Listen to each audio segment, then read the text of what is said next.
Bienvenue sur ce webinaire de la mission métiers d'art des Pays de la Loire. Donc moi je me présente, donc Nathalie Francis, je suis conseillère en développement des métiers d'art, donc à la Chambre de métiers. Donc je fais partie justement de la mission métiers d'art. C'est un service qui a pour objectif d'accompagner tous les professionnels des métiers d'art. Donc la mission métiers d'art est financée par le Conseil régional Pays de la Loire. Et cette mission a pour vocation, bien sûr, de soutenir le développement, valoriser les métiers d'art et valoriser les métiers d'art de l'ensemble de la région. Donc aujourd'hui, ce webinaire sera animé par Caroline et Gwenaëlle, donc qui sont de la structure Opal, donc elles se présenteront tout à l'heure justement. C'est un webinaire qui va durer 1 heure, donc à midi on va terminer, donc on s'est donné 1 heure maxi, donc avec les réponses aux questions, avec donc bien évidemment une première partie pour vous donner les clés pour réussir dans le lancement de votre collection. On aura un temps également pour vous présenter le dispositif d'accompagnement que la Chambre de métiers propose à ce sujet.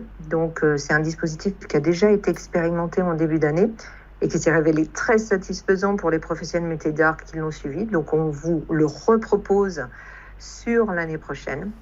Et puis, enfin, donc, le temps qui va être consacré donc, à la réponse à vos questions. Donc, voilà pour ce qui est de la petite présentation. Je vais laisser, je passe la main donc du coup à Caroline et Gwenaëlle. Donc je passe la main et le micro. Ça marche. Et puis elles vont pouvoir se présenter et nous dire comment on peut passer à l'action. Merci. Bon, merci Nathalie. Déjà, avant qu'on se présente, merci à toutes et tous d'être là. On est vraiment ravis de partager ce moment-là avec vous. Ravis de voir aussi la diversité des métiers. Donc voilà, on va passer un petit temps ensemble. Ça va durer à peu près 30 minutes de notre côté. Et puis on va se réserver 30 minutes pour les questions. J'enchaîne sur ma présentation, vas-y. après c'est toi. Donc moi je suis Gwenaëlle Faye, designer de formation avec une pratique aussi artisanale de la céramique depuis pas très longtemps, mais engagée en tout cas dans les métiers de la création depuis 20 ans maintenant. J'enseigne également à l'école de design depuis de nombreuses années. J'encadre des étudiants au Master Care, qui est une valeur qui me tient particulièrement à cœur. Et puis, donc voilà pour mon parcours. Je te laisse... Oui, alors du coup, moi, c'est Caroline Farina. Alors moi, j'ai une formation de stylisme, une école de mode qui s'appelle Chardon-Savard, que j'ai faite sur Paris. Et j'ai eu plusieurs expériences à la fois dans la haute couture et puis dans le secteur de l'industrie textile. Voilà, pendant 15 ans. Et puis maintenant, je suis intervenante dans 2 écoles, Chardon-Savard Nantes et puis une école de management qui s'appelle l'ISG. Et donc avec Gwenaëlle, nous avons créé la structure Opal qui accompagne des artisans, créateurs et artistes à cheminer sur développer leur pratique artistique. Vous pouvez nous retrouver sur le podcast qu'on a créé il y a quelques mois, Conversation créative. Et puis sur Instagram aussi, vous pouvez aller nous suivre. On met pas mal de contenu qui peut être inspirant pour des créatifs, qui s'appelle Opal Accompagnement. Yes. Donc sur Opal, ça fait un peu plus d'1 an maintenant qu'on est vraiment très investis dans cette structure-là, toutes les deux. Donc là, on vous a mis notre mission et puis ce qui nous anime. Nous, on est 2 créatives et on a à cœur d'aider d'autres créatifs. D'ailleurs, c'est comme ça qu'on commence aussi notre podcast. C'est vraiment la raison d'être de notre structure. Et donc, on veut mettre en avant l'artisanat, la création. Et pour ça, on a créé toute une méthodologie et des accompagnements pour vous aider dans votre élaboration de collection notamment. Et puis on a aussi une vision quand même assez business, c'est pas justement des créations pour faire des créations, c'est aussi dans le but de pouvoir vivre de son activité. Ça, c'est un peu ce qui fait aussi notre différence. Voilà. Okay. Donc là, on vous a mis quelques situations qui peut-être vous semblent familières. Par exemple, si vous lancez votre activité, il est fort probable que vous ayez une montagne de choses à faire, puisque quand on est artisan, créateur, on est aussi, comme tu disais, chef d'entreprise avec tout l'administratif et tous les métiers en fait qui découlent de ce statut-là. Et souvent, on peut rencontrer une situation où il y a tellement de choses à faire qu'on ne sait pas par où commencer. Ou alors vous êtes peut-être dans une situation où vous êtes déjà lancé, ou même vous démarrez, mais vous êtes quelqu'un de très créatif, vous avez beaucoup d'idées, beaucoup de sources d'inspiration et vous avez du mal à faire des choix et ça entrave un petit peu votre processus de développement. Peut-être que vous avez aussi des difficultés à reconnaître et définir vraiment les points forts de votre travail. Ça, c'est des choses qui sont souvent difficiles soi-même à repérer et aussi à définir très précisément. Et peut-être aussi que vous êtes lancé depuis un certain temps et que renouveler votre offre, c'est quelque chose qui n'est pas si facile que vous l'auriez imaginé. De se renouveler chaque année ou chaque saison, on peut rencontrer des difficultés à certains moments à renouveler son offre. Donc vous nous direz dans le chat s'il y a une de ces situations qui vous est particulièrement familière. En tout cas, nous, c'est celle qu'on a observée beaucoup autour de nous et c'est aussi celle pour lesquelles les personnes viennent à nous en fait pour chercher de l'aide. Alors pourquoi il ne veut plus passer ? Voilà, on va rentrer dans le vif du sujet. Là, les 4 étapes clés pour réussir son lancement. Alors, on appelle ça collection, mais c'est pas forcément que des collections. Hein. Ces collections, ça fait vraiment pour des objets utilitaires, mais ça peut être aussi pour quelque chose de plus artistique. Donc là, on parle plus de série. Mais en tout cas, c'est cette idée de lancement. Voilà, quand je veux lancer une collection, une série, par quelles étapes je dois passer ? On va vous en citer 4. Et donc la première, c'est commencer à créer sur des bases solides avec méthodologie. Ça, c'est vraiment quelque chose, nous, on croit très fort, c'est-à-dire de bien définir votre ADN, de bien définir votre singularité, vos points forts. Et c'est en ça, ensuite, qu'on va pouvoir créer avec intention. C'est-à-dire que la création va raconter quelque chose de vous. Ça va être un peu, une extension de vous. Et donc, être au clair avec ce que je suis, ce que je fais, mes points forts, ça va vous aider après à prendre des décisions et faire des choix. Et je trouve que dans la notion aussi de pérenniser son activité, on fait ça aussi dans cette optique-là. C'est-à-dire que quand on s'appuie sur des valeurs très fortes, des valeurs personnelles et des points forts de sa personnalité, on met aussi toutes les chances de notre côté pour que l'entreprise se pérennise. Parce qu'on on fait moins facilement face à une perte de sens dans ce qu'on fait. Ça, on le voit aussi pas mal, des artisans au bout de 5 ans. 5 ans, ça a l'air d'être un cap aussi, qui se disent je trouve plus l'énergie que j'avais au départ, je me sens fatiguée, j'ai plus de sens. Quand on va se connecter à ce qui fait vraiment du sens pour nous, donc ce qu'on appelle le fameux pourquoi, c'est ce qui va aider aussi à garder le sens des choses dans sa pratique. Voilà, donc ça c'est, tu l'as dit, super important pour nous, en tout cas dans notre démarche. Là, c'est la citation que vous connaissez sûrement, que nous, on utilise beaucoup. Les gens n'achètent pas ce que vous faites, ils achètent pourquoi vous le faites. Et donc, on va aller chercher ce fameux pourquoi pour chacun. Qu'est-ce qui fait votre singularité ? Qu'est-ce qui fait que les gens vont connecter avec votre différence, votre histoire, votre personnalité ? En fait, vous allez vraiment transmettre quelque chose, on transmet vraiment quelque chose en tant que créatif au travers de nos réalisations et de nos créations. Et à la limite, le comment je l'ai fait, l'aspect un peu technique, les gens ne sont pas forcément connectés à ça. Là où ils vont être connectés, c'est votre personnalité, c'est ce que vous dégagez. Et c'est un peu votre singularité, clairement, qui va dire à la personne « Ah ouais, là, je suis vraiment touchée par l'ensemble, en fait. » Et c'est ça qui me donne aujourd'hui envie d'acheter, quoi. C'est vraiment ça qu'on veut aller chercher dans la recherche du pourquoi. Ça nous inspire beaucoup, nous. On est, les gens n'achètent pas ce que vous faites, ils achètent pourquoi vous le faites. C'est une phrase qui, pour nous, est hyper inspirante. Donc, l'étape numéro 2, c'est de maîtriser les outils de la création. Alors ça, c'est vraiment pour... on vous en a mis un certain nombre. Vous avez la mood board, le carnet de recherche, les dessins, les prototypes. C'est vraiment dans l'objectif de créer avec intention. C'est-à-dire, voilà, demain, je veux faire une collection, eh bien, je vais me donner un cadre. Et une fois que le cadre est là, eh bien, avec ces outils-là, je vais m'en servir pour vraiment créer avec vraiment intention. C'est plus facile de créer quand on a déjà un cadre. Oui, c'est ça, ces outils-là, il faut les voir comme des aides. Ils sont là pour aider à créer, donc soit de façon plus intentionnelle, mais aussi plus rapidement, plus facilement. Et tout à l'heure, on parlait de renouveler fréquemment ses collections. Typiquement, ces outils-là, ils sont là pour aider à ça. Et de les mettre en place dès le début et de façon vraiment quotidienne ou avec une régularité, ça va faire la différence sur le long terme. Donc là, tu l'as dit, en fait, on en a listé plusieurs, la mood board, le carnet de recherche, le dessin, le prototype, les éléments, connaître les éléments constitutifs du style, savoir les identifier, les qualifier, et puis différents exercices de créativité qu'on peut mettre en place. Là, on a choisi de zoomer sur un en particulier, qui est la mood board. Donc peut-être que vous en avez déjà entendu parler. La mood board, c'est une planche, voilà, qui est composée d'images, de mots, mais aussi d'échantillons, en fait de choses qu'on aura collectées et qui va nous permettre, comme disait Caroline, de mettre un cadre sur notre recherche.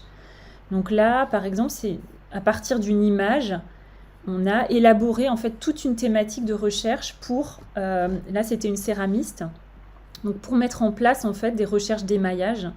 Donc c'est toute une recherche avant sa session d'émaillage, plutôt que d'aller direct tester ses émaux. Et ben on a fait cette recherche picturale, cette recherche de mots, plus après des croquis préparatoires qui vont ensuite l'amener à sa phase d'émaillage. Il y a d'autres exemples. Là, c'était une recherche autour de la ligne. Donc, elle a collecté des images inspirationnelles.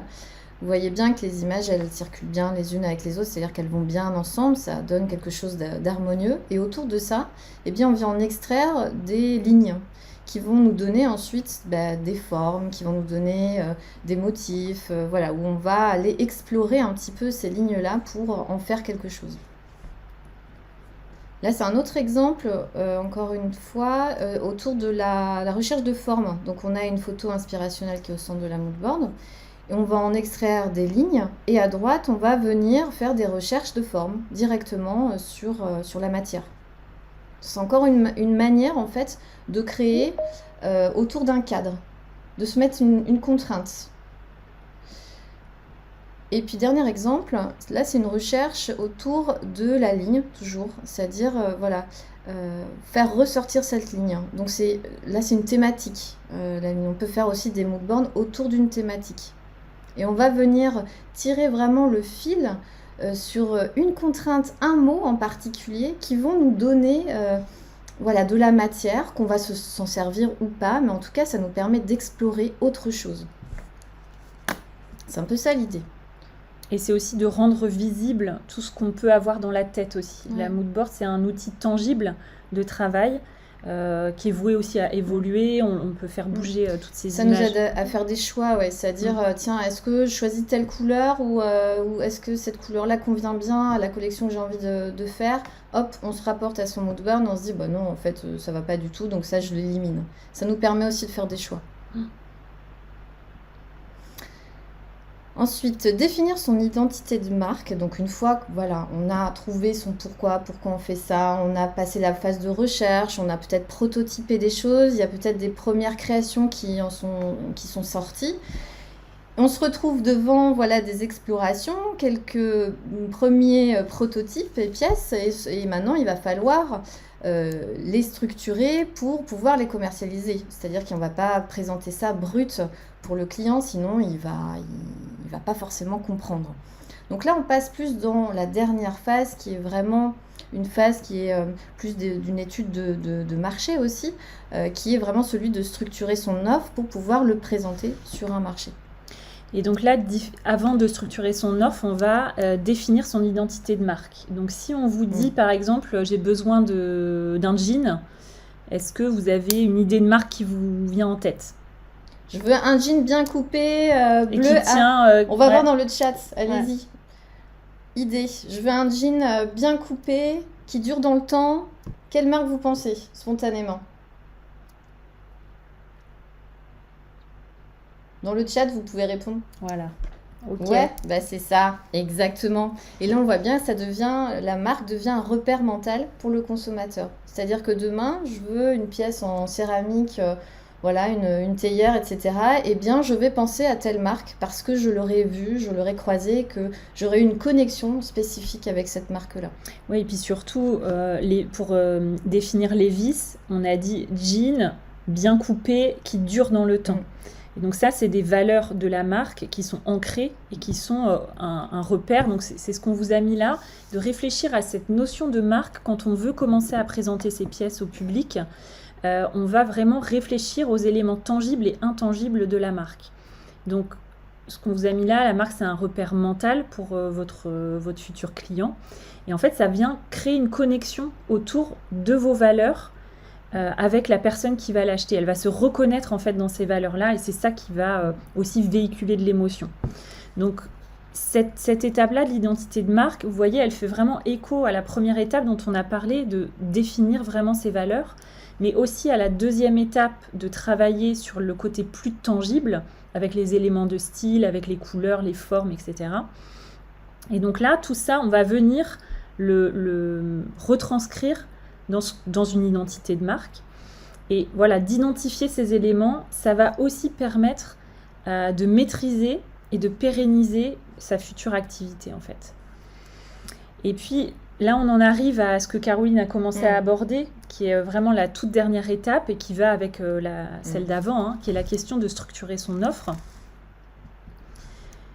Donc voilà, une fois qu'on a défini tout ça, qu'on a fait nos recherches, qu'on a l'idée en fait des pièces qu'on veut proposer, structurer son offre, ça va servir à rendre lisible et visible en fait vos créations. Ça va permettre d'aider en fait aux personnes à accéder à votre travail. Et donc là, il va s'agir de répondre en profondeur aux questions qui, quoi, où, comment, quand. Donc c'est la distribution, à qui je m'adresse, voilà, est-ce qu'il faut plutôt que j'aille à un salon ou est-ce que c'est plutôt intéressant pour moi de vendre en ligne, peut-être de faire des ventes privées.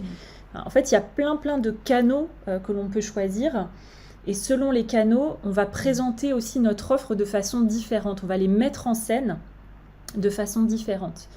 Et puis, dernière chose, on va aussi essayer de les structurer pour qu'il y ait vraiment une cohérence et que ça soit très très clair pour les personnes qui regardent ça de l'extérieur. Complètement. Et pour compléter, c'est vraiment une démarche où voilà, il faut être aligné avec ses valeurs. C'est-à-dire, si demain je suis extrêmement timide et que je dois participer à un salon, se poser la question, est-ce que ce réseau de distribution est la meilleure solution? Est-ce qu'il n'existe pas autre chose qui est plus adapté avec moi, mes valeurs, mon trait de caractère, etc. Donc on va aller aussi voir ça. C'est-à-dire qu'il faut vraiment que le business soit vraiment aligné avec vous, sinon ça ne va pas durer dans le temps. Et puis on va aller aussi regarder le réseau. Qu'est-ce que j'ai déjà comme force en fait? Qu'est-ce qui compose déjà mes forces en fait? Et le réseau, ça en fait partie également. Capitaliser sur ce que vous avez déjà. Ouais. Donc voilà pour les 4 clés. On pourra revenir dessus si vous voulez. Vous n'hésitez pas à nous poser des questions plus tard. On a 2 choses qu'on veut encore vous partager, puis après on laissera la main à Nathalie pour continuer. La première chose, on vous a mis là, c'est aussi des choses que vous pouvez mettre en place dès la fin de ce webinaire. En fait, c'était important pour nous aussi que vous puissiez retirer quelque chose de très concret de cette heure-là. La première chose, nous, qui est très très importante pour nous, sur laquelle on insiste beaucoup, c'est la notion de déguiser son œil, d'être en veille continuellement pour affiner son regard. Qu'est-ce qu'on entend par là? C'est, vu que tout le monde ici, en fait, crée des objets ou des œuvres d'art, déguiser perpétuellement son œil, nous, c'est quelque chose qui nous semble clé. On entend par là d'aller collecter dans d'autres sources d'inspiration que Instagram ou Pinterest, vos images, vos sources d'inspiration et en fait de nourrir votre créativité de façon quotidienne ou de façon hebdomadaire. En tout cas, de mettre ça vraiment au centre de votre pratique, d'aller nourrir votre créativité, mais surtout d'aller aiguiser votre œil en termes de forme, de couleur, d'association, etc. Et d'aller qualifier aussi tout ça. Pourquoi c'est important pour vous, etc. Et pour compléter ce que Guénel dit, c'est aussi de singulariser vos recherches. C'est-à-dire, si on va scroller sur Pinterest, tout le monde va voir la même chose. Par contre, si je pousse la porte de ma bibliothèque et que je choisis un livre, ce livre-là que vous avez choisi, la personne qui est à côté de vous ne va pas choisir le même. Donc déjà, vous n'allez pas regarder les mêmes images, vous n'allez pas vous intéresser au même sujet, vous n'allez pas voir les mêmes artistes, les mêmes œuvres d'art. Et en ça, en fait, votre œil va s'habituer à ce qui vous intéresse et à renforcer ça. Et c'est ça qu'il faut vraiment développer, c'est votre singularité. Voilà, donc vous voulez insister sur cette partie-là. Et puis la dernière, c'est la force de la communauté. Nous, c'est aussi ce pourquoi on a créé Opale. On a vraiment à cœur, et sur ce qu'on a commencé à créer, une communauté de personnes dont la vie est engagée dans la création. Et voilà, pour nous, être engagé dans une vie créative, c'est super riche. En tout cas, on trouve que c'est une belle façon de voir le monde. Et d'échanger, d'avoir un retour sur ses idées, sur sa production, ça aide énormément à faire des choix plus facilement. Ça aide aussi beaucoup dans les moments de doute qu'on traverse tous. Dans la création, on sait bien qu'il y en a. D'ailleurs, on en parle pas mal dans nos épisodes de podcast, des différentes stratégies d'évitement, des doutes, etc. Et là, vraiment, la communauté... ça a fait ses preuves, on sait que ça aide énormément. Donc on voulait aussi insister sur ce côté-là, de ne pas hésiter à trouver des pairs, à trouver des personnes qui sont engagées aussi dans une vie créative comme vous, pour ne pas rester seul en fait. Et qui sont plus avancés. C'est-à-dire que la communauté, c'est à la fois vos pairs, les gens qui sont vraiment autour de vous, et à la fois aussi aller chercher des personnes qui sont plus avancées que vous pour échanger, pouvoir essayer toujours dans ce sens de progresser. Donc c'est la communauté artistique, elle est à la fois des personnes comme vous, mais aussi des personnes qui sont plus avancées. Voilà pour les 4 clés. Toujours sur la force de la communauté. C'est pour ça aussi qu'on a mis en place ce dispositif Dynamique Développement Métier d'Art, donc lancer sa collection, puisqu'en fait, c'est une forme d'accompagnement justement sur le lancement de sa collection, et justement sur la créativité, etc. Donc, c'est un accompagnement qu'on a déjà effectué effectivement en début d'année avec Opale. On l'a créé ensemble en fait, super.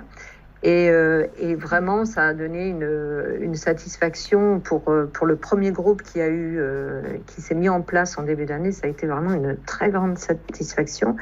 Et on s'est dit qu'on allait renouveler l'expérience. Donc ça, effectivement, c'est vraiment important parce que on a vu en fait l'effet de cet accompagnement et vraiment, il a été très satisfaisant. Donc peut-être en passant sur la diapo d'après, le prochain accompagnement, mais donc on n'oublie pas vos questions, vous pourrez bien sûr poser vos questions, et n'hésitez pas à les mettre aussi sur la conversation ou à les donner tout à l'heure. Donc l'accompagnement dont je parlais, lui va démarrer le 15 février. C'est un accompagnement qui se déroule sur 2 mois en fait, et qui va reprendre justement les 4 clés que Caroline et Gwenaëlle ont présentées tout à l'heure. En fait, elles sont vues lors de cet accompagnement. Et on les a mis en fait sous forme de 3 modules. Donc un premier module sur les fondations de son ADN, l'autre sur le processus créatif et l'autre sur la partie plus stratégique, la stratégie de l'offre. Vous voyez en fait que chacun de ces modules est vraiment sous forme d'accompagnement, puisqu'en fait on a des rendez-vous individuels, On a une mixité entre des rendez-vous individuels, des journées de présentiel en formation et du coup aussi des rendez-vous visio en petits groupes, donc sur des temps de 2 heures. Alors, c'est pas le programme Trouver son identité de marque. Je vois le message de Célia, donc c'est un autre programme en fait. Donc là, on est vraiment sur un moment justement pour stimuler la créativité et pour que vous passiez vraiment à l'action sur votre collection et qu'elle soit cohérente justement par rapport à vos valeurs, à votre marché, etc. Et pour répondre aussi à la question d'Annick, donc effectivement, il y aura un replay qu'on vous fera parvenir. Donc ça, c'est les 3 modules. Peut-être que Oui, Caroline Nathalie, et Gwenaëlle, vous je voulais juste faire un petit point peut-être sur Oui. les rendez-vous en visio aussi. Donc on a 6 rendez-vous en visio qui vont se succéder et on a mis ça en place parce qu'on se donne rendez-vous chaque semaine et ça met vraiment en mouvement en fait plein de choses. C'est-à-dire que dans le module 1, on va aller, il y a une forme d'introspection, il faut aussi qu'on vous soyez avertis. Il y a une forme d'introspection qui est nécessaire aussi pour cette partie-là. Donc on va aller chercher toutes les fondations, poser son ADN.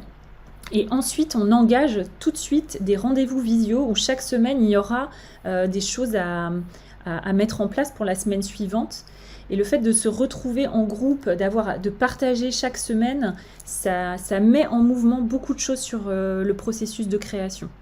C'est aussi un peu la spécificité de l'accompagnement là, peut-être par rapport à ce qui a déjà été mis en place. Et puis peut-être pour répondre sur l'identité de marque, nous l'idée c'est qu'on va balayer plus large en fait que l'identité de marque. Donc peut-être qu'on rentrera moins en profondeur sur cette notion-là en particulier, mais par contre on va aller vraiment faire un 360 sur votre activité en fait. On va vraiment aller, mais avec un gros point de focus sur votre singularité, votre ADN. L'identité de marque, c'est en fait trop réduit. C'est-à-dire qu'on peut travailler l'identité de marque, mais si la première étape, les fondations de son ADN, c'est pas bien défini, c'est pas clair, en fait, vous allez partir sur une mauvaise identité de marque. C'est pour ça qu'on va au-delà de l'identité de marque. Là, les fondations, la première étape, le module 1, c'est vraiment pour définir justement cette boussole, se dire, quel choix je dois faire. Hop, on regarde sa boussole et c'est pour apporter de la clarté. Le second module, c'est vraiment pour produire, explorer différemment, essayer de sortir un peu de sa zone de confort et se dire, ah tiens, si je faisais différemment, et commencer à prototyper des premières nouvelles pièces.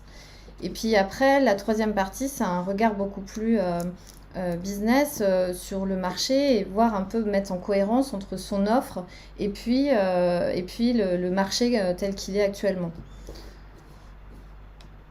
On peut vous dire aussi que c'est, juste pour compléter, les visios sont faites en petits groupes.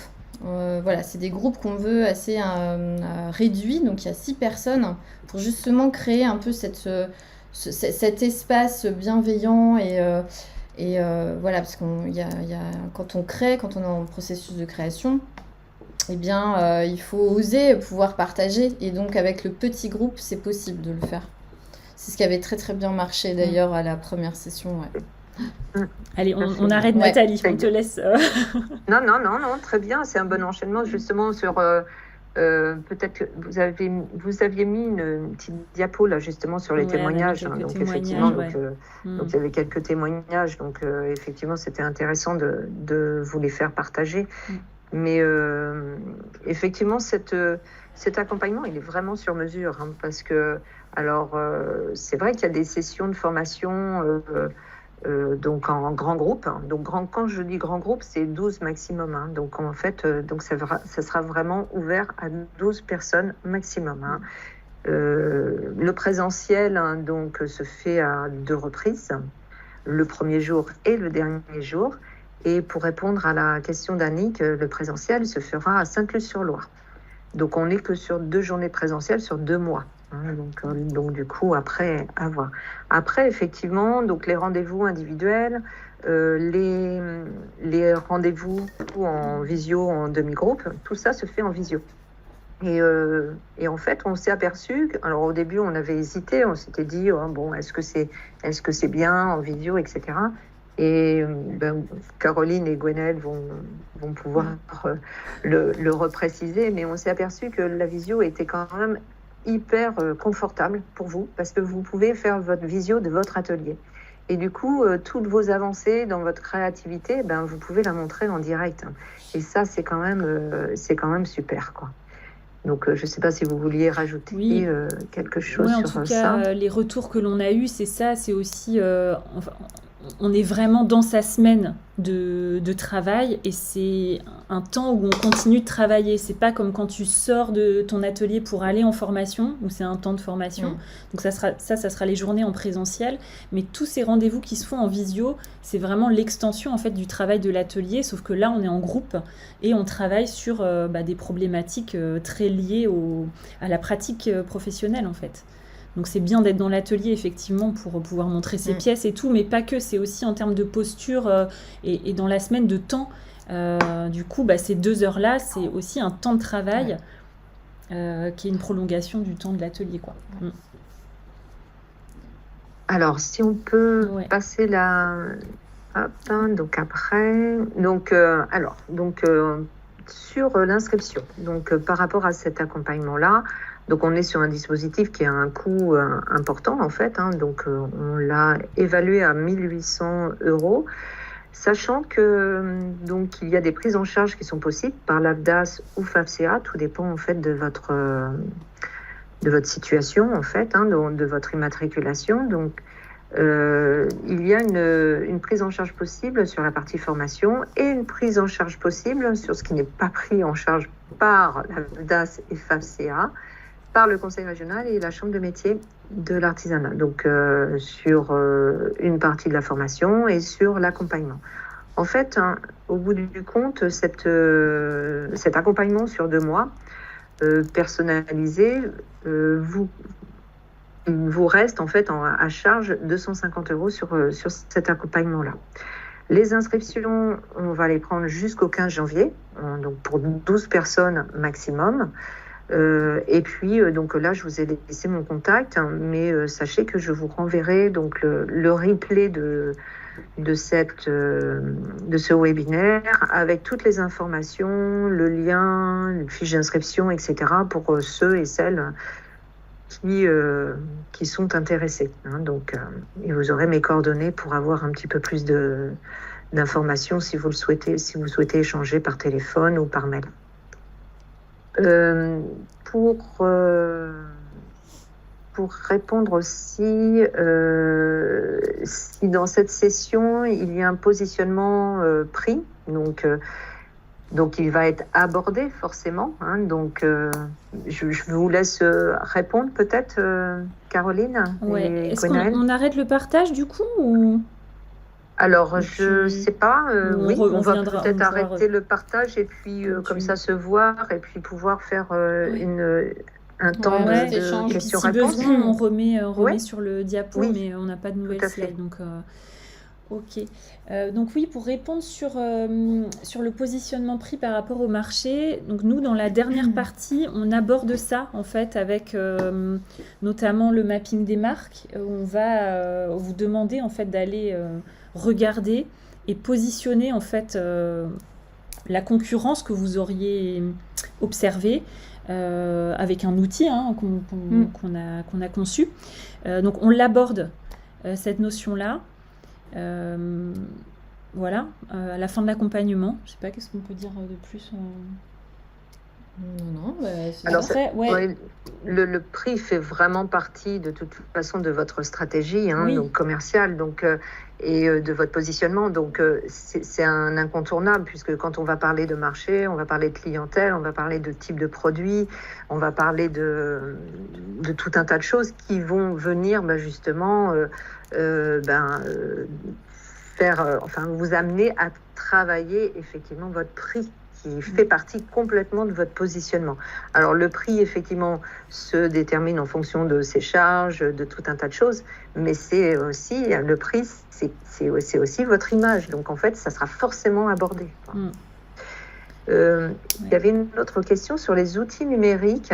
Est-ce qu'on peut ou on peut être formé? Alors là, je fais une parenthèse par rapport à ça, mais tout ce qui est outils numériques, alors je ne sais pas si la question était parce qu'en fait la formation se Quel fait en outil numérique vidéo peut-être? ou On des peut choses peut-être comme ça. préciser. Ouais. On peut préciser. Peut-être que Anne pourrait peut-être nous préciser ça.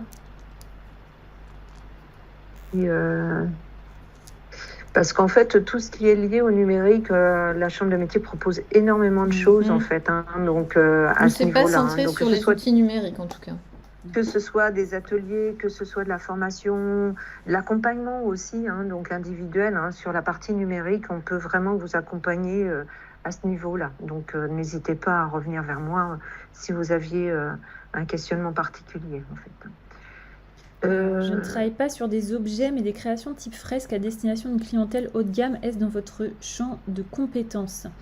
Alors là, c'est Alors, pareil. avant que tu Ouais. répondes à Célia, on va juste finir avec Anne, du coup, puisque Anne a répondu les réseaux sociaux, des applis genre Canva, etc. Alors, tout ce qui est, effectivement, tout ce qui est réseaux sociaux, tout ce qui est Canva et tout ça, on peut vous proposer des formations très simples, en fait, à ce niveau-là.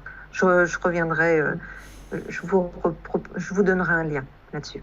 Pas de souci. Donc, excuse-moi, Gwenaëlle. Alors oui, du coup, on voulait répondre à Célia. À Célia. Alors, est-ce dans notre champ de compétences? Tout dépend de ce que vous entendez par là. Nous, ce qu'on va faire, en fait, c'est qu'on va vous aider à vous positionner si c'est un problème de positionnement. On peut vous aider à monter en gamme dans vos créations. C'est ce qu'on a déjà fait à plusieurs reprises. Les personnes qu'on accompagne viennent souvent d'ailleurs nous chercher pour ça, pour monter en gamme, en positionnement. Après, on peut vous aider à réfléchir sur justement votre distribution. Est-ce que vous passez par un agent? Est-ce que vous allez cibler un public plutôt de professionnels? Quel type de professionnels? Où aller les chercher? Enfin, vous voyez, on va nous vous accompagner à trouver vos réponses en fait.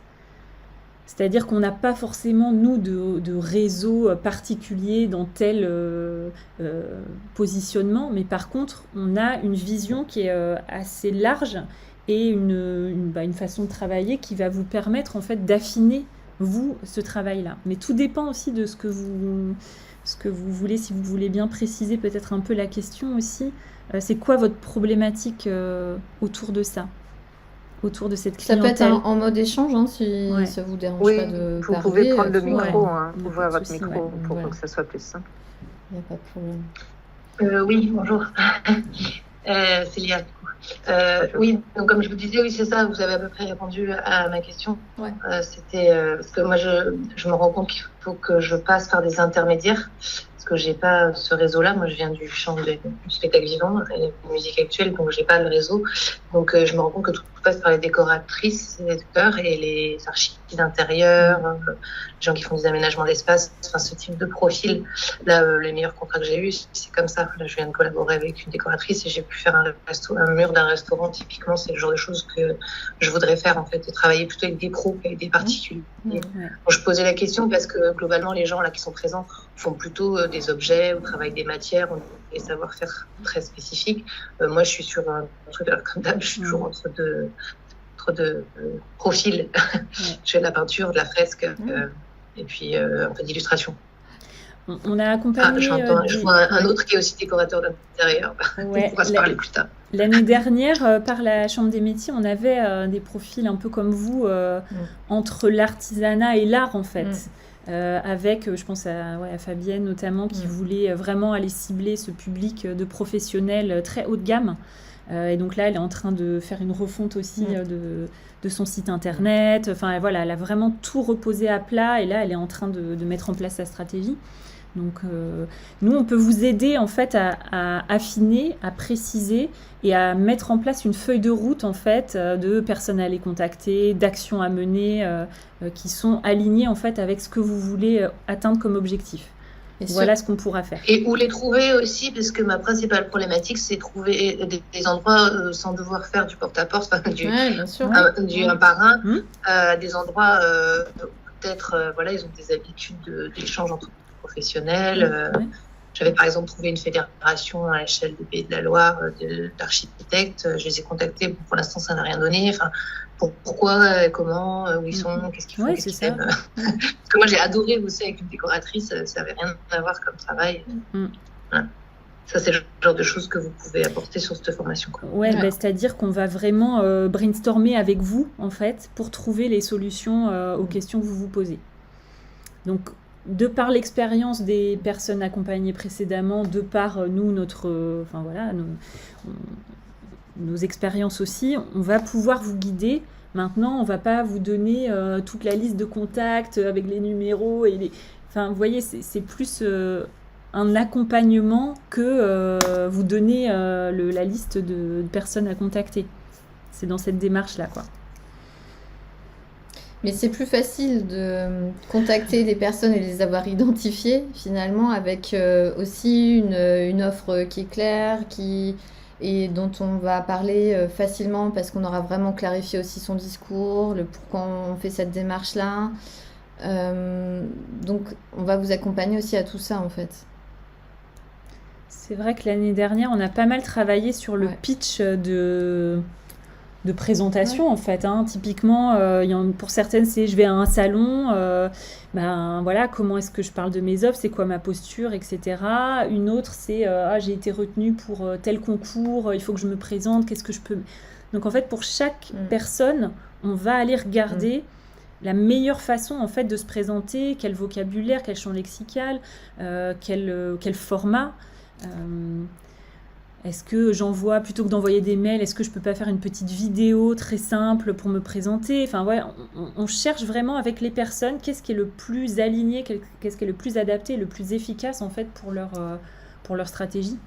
Mais c'est vrai que c'est du cas par cas. Donc, faut creuser pour Ça a chaque répondu personne. à vos Ouais. questions, à ta question, Célia. Bon, très bien. Alors, il y avait une petite question sur du pratico-pratique de Karel qui demandait les dates et les horaires des différents rendez-vous. Est-ce qu'elles sont fixées d'avance? Alors, tout ce qui est lié au présentiel et puis les rendez-vous en demi-groupe, toutes ces dates-là sont déjà fixées. Donc, je vous parlais du 15 février, donc ça, c'est la première journée en présentiel. Ensuite, on a une série de jeudis. En fait, les rendez-vous, ça sera vos rendez-vous du jeudi. Le jeudi matin, vous aurez en fait du coup des visios. Donc le 22 février, 29 février, le 7 mars, le 14 mars, le 21 mars, le 28 mars, le 4 avril, le 11 avril. Et pour terminer sur un présentiel le jeudi 18 avril. Et les rendez-vous individuels, par contre, ça sera en fait c'est avec Caroline et Gwenaëlle que vous allez justement programmer en fait un temps dédié où où votre disponibilité est optimale, on va dire. C'est ça? C'est ça. Alors, on a une autre question. Quel est votre point de vue sur les plateformes de vente? Donc là, est-ce que c'est bien les plateformes de vente en ligne, type Amélie Maison d'Art, ce type de plateforme? Qu'est-ce que vous entendez par plateforme de vente? Vous pouvez prendre le micro si vous le souhaitez, Sébastien ou Seb.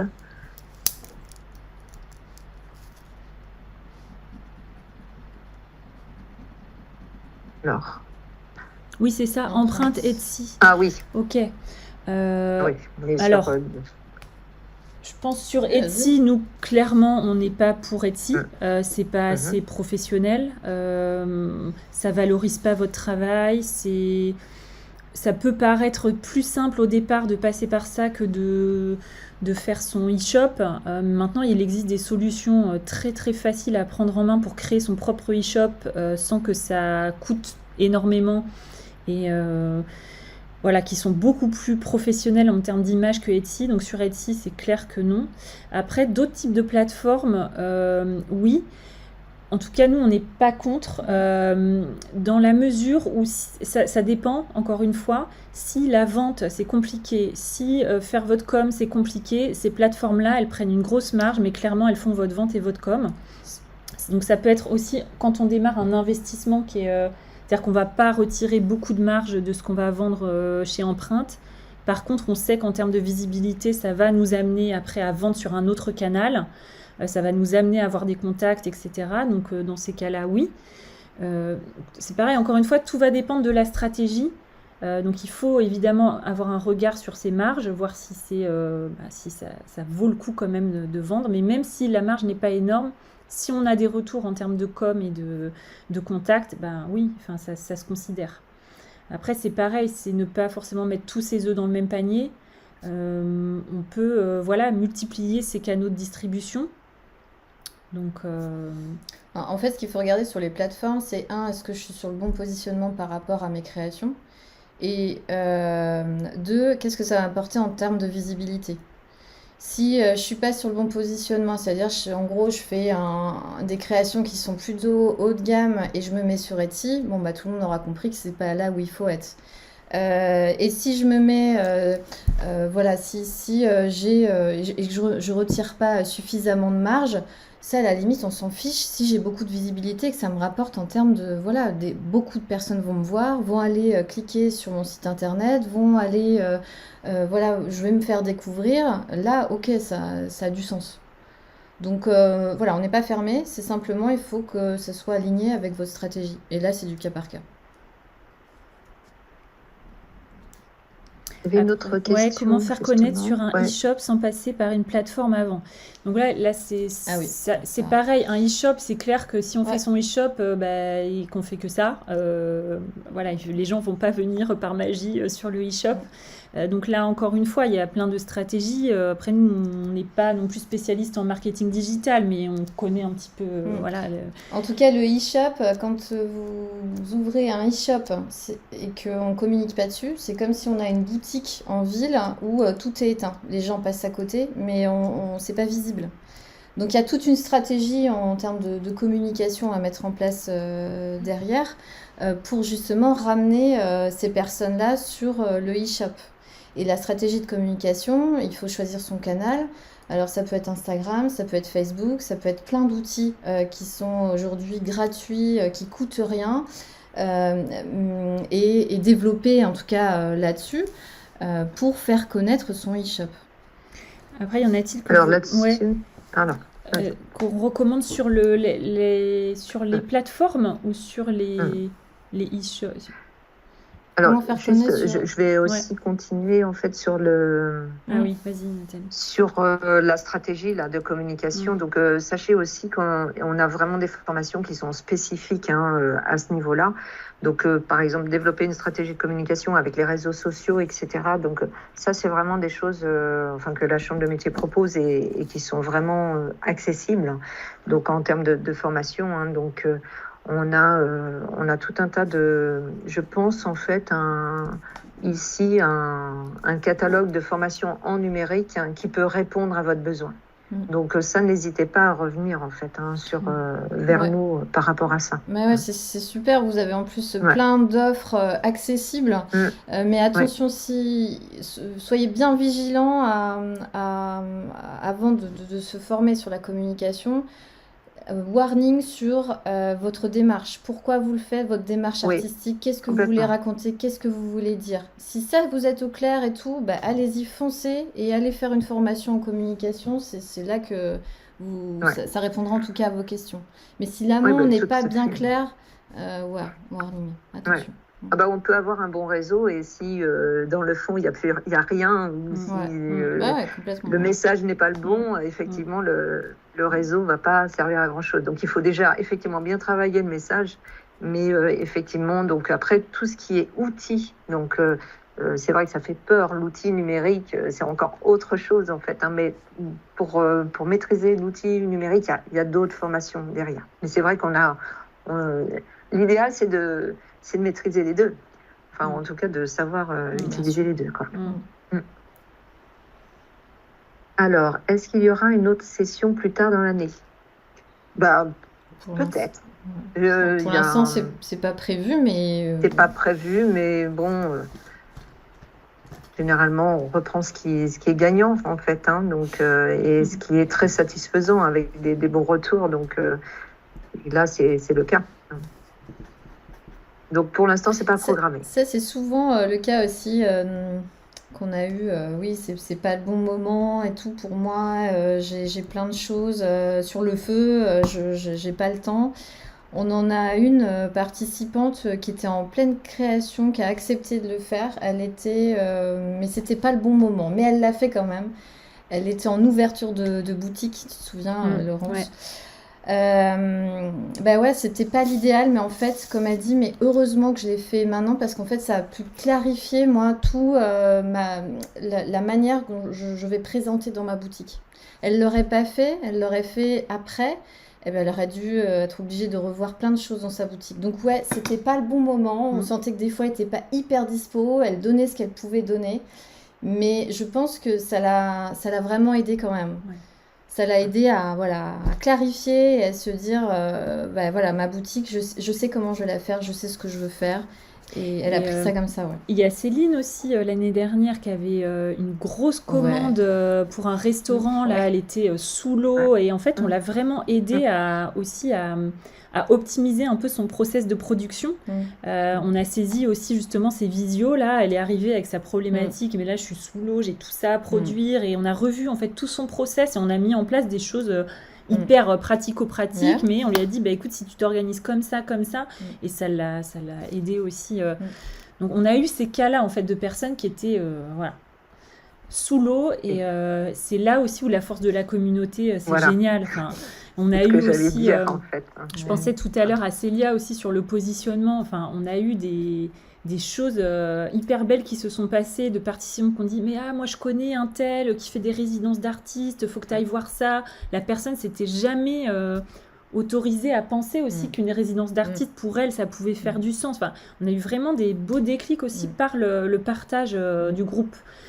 Donc voilà, si ça peut... En tout cas, on ne sait pas si c'était ça le problème, mais en tout ça cas... va donner l'occasion d'en parler. Voilà, c'est ça. Bon, merci énormément d'avoir d'être resté jusqu'au bout, Ouais, d'avoir c'était un participé. plaisir. Et puis, on Merci espère à vous vous. voir en Merci. février, du coup. Voilà.